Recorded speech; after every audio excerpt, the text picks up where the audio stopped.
സമ്പത്തും സമാധാനപരവുമായ അന്തരീക്ഷം ആഗ്രഹിക്കുന്നവരാണ് ഏവരും തന്നെ. എന്നാൽ ചില വീടുകളിൽ സമ്പത്തും സൗകര്യങ്ങളുമൊക്കെ ഉണ്ട് എങ്കിലും സമാധാനം ഉണ്ടാവുന്നില്ല. ഇതിന് വീട്ടിൽ സൂക്ഷിക്കുന്ന ചില വസ്തുക്കൾ കാരണമായേക്കാം. അതിൽ ആദ്യത്തേത് കിണ്ടിയാണ്. ഓട്ടവീണ കിണ്ടി പൂജാമുറിയിൽ സൂക്ഷിക്കുന്നത് നെഗറ്റീവ് എനർജിക്ക് കാരണമാകുന്നു.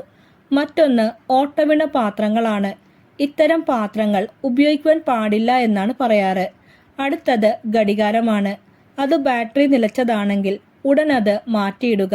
ക്ലോക്ക് നിലയ്ക്കുന്നത് ജീവിതത്തെയും പ്രതികൂലമായി ബാധിക്കുന്നു. ഞായറാഴ്ചകളിൽ ഇരുമ്പിന്റെ വസ്തുക്കൾ വാങ്ങരുത്. ഇത് അശുഭകരമായി കണക്കാക്കപ്പെടുന്നു. കൂടാതെ വീട്ടിൽ ദുരിതങ്ങളും സാമ്പത്തിക നഷ്ടത്തിനും ഇടവരുത്തും. എന്നാൽ ഈ ദിവസം ചുവന്ന നിറത്തിലുള്ള വസ്തുക്കൾ വാങ്ങുന്നതും കത്രിക, ചെമ്പ് തുടങ്ങിയവ വാങ്ങുന്നതും വീട്ടിൽ ഐശ്വര്യം കൊണ്ടുവരും.